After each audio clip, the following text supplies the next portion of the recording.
নমস্কার, সম্পার কিচেনে আপনাদের স্বাগত। আমি আজকে বানাবো চিংড়ি মাছের দো পেঁয়াজি। চিংড়ি মাছের দো পেঁয়াজি করার জন্য চলুন কী কী লাগবে আপনাদের সাথে শেয়ার করি। চিংড়ি মাছের দো পেঁয়াজি করার জন্য আমি এই যে চিংড়ি মাছ নিয়েছি, নিয়ে নুন হলুদ মাখিয়ে নিয়েছি। আর এই যে আলু, ডুমো ডুমো করে আলু কেটেছি, পেঁয়াজ কেটেছি, একটা টমেটো কেটে রেখেছি সরু সরু করে, আর পেঁয়াজ, লঙ্কা, আদা, রসুন এটা নিয়েছি। এটা একবারে পেস্ট করে নেব, একসাথে পেস্ট করে নেব, তাড়াতাড়ি করে হয়ে যাবে। দেখুন, শুরু করা যাক। তেলটা গরম হয়ে গেছে, এবার আমি আলু পেঁয়াজটা ভেজে নিচ্ছি।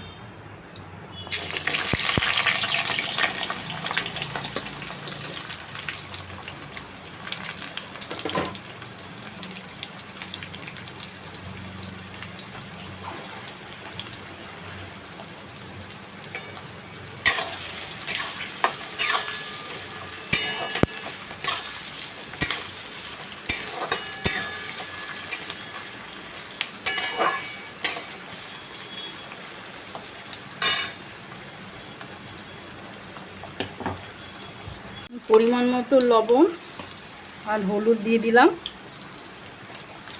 হলুদ দিয়ে ভাজা করে নিই। আলু পেঁয়াজটা ভাজা হয়ে গেছে, এবার ভাজাটা উঠিয়ে নিচ্ছি আমি।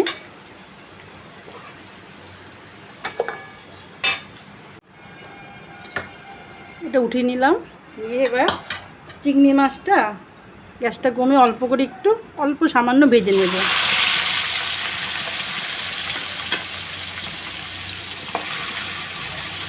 সামান্য ভেজে মাছগুলো তুলে নিলাম, নিয়েছি। এবার এর মধ্যে জিরে, তেজপাতা, শুকনো লঙ্কা আর একটু গোটা গরম মশলা সম্বার দিয়ে দিলাম। মশলাটা একটু ভাজা ভাজা হবে, মশলাটা ভাজা গন্ধ ছেড়েছে। এবার আমি আদা, পেঁয়াজ, লঙ্কা আর রসুন বাটাটা দিয়ে দিলাম। সামান্য পরিমাণ ধুয়ে জলটা দিলাম। একটু নাড়াচাড়া করে দিতে হবে।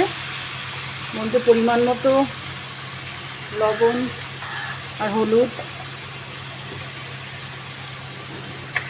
দিলাম। একটু কাঁচা গন্ধটা যাক, তারপর দেবো সব। টমেটোটাও একটু ভাজা ভাজা হয়েছে। এবার জিরের গুঁড়ো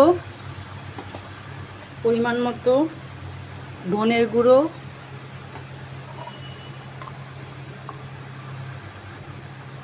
লাল লঙ্কার গুঁড়ো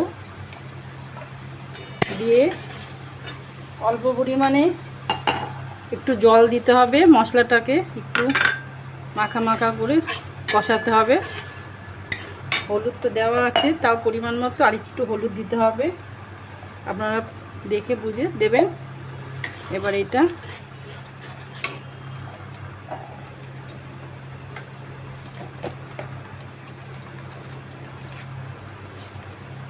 একটু চিনি দিয়ে এবার ভালো করে মশলাটা কষাতে হবে।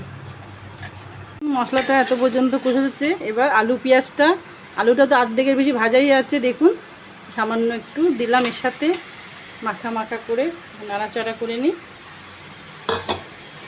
এটা একটু নাড়াচাড়া করে তারপর মাছটাও দিয়ে দেব। আলু পেঁয়াজটা মশলার সাথে মিশে গেছে।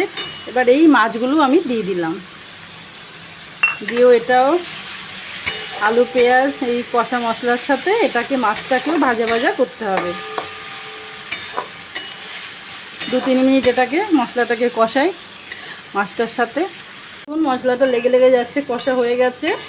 এবার আমি জল, গরম জল করে নিয়েছি, একটু পরিমাণ মতো দিয়ে দিলাম।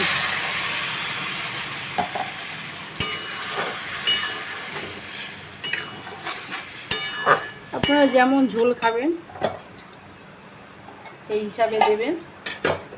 অল্প মাছ থাকলে বেশি পরিমাণে জল দেবেন না, এটা পরিমাণ মতো দিতে হবে। এবার এটা 5 মিনিট এটাকে ফুটতে দিতে হবে। 5 মিনিট ফুটেছে, হয়ে গেছে। সামান্য পরিমাণ একটু লবণ লাগবে, আমি দিয়ে দিলাম। আপনারা দেখে কে লবণ কী পরিমাণে কম না বেশি খান একটু দেখে দেওয়া হবে। আর আমি সামান্য পরিমাণে গরম মশলা দিয়ে এটা নামাচ্ছি। উপর দিয়ে একটু গরম মশলা দিয়ে দিলাম। আপনারা ঘিও ব্যবহার করতে পারেন। সবাই ঘি পছন্দ করে না, নামানোর পরে অল্প করে ঘিও দিয়ে দিতে পারেন। আমার হয়ে গেছে দো পেঁয়াজ। দেখুন পেঁয়াজি, দো পেঁয়াজি মানে পেঁয়াজগুলো যেসব খোলা খোলা, এই যে পেঁয়াজগুলো থাকবে এরকমভাবে। কমপ্লিট হয়ে গেছে।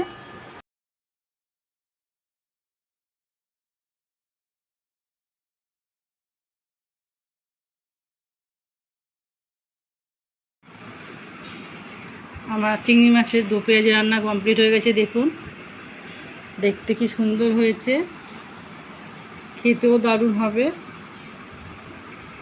আপনারা আমার মতো এইভাবে করবেন। আর আমারটা কেমন হয়েছে দেখে লাইক করবেন, কমেন্ট করে জানাবেন।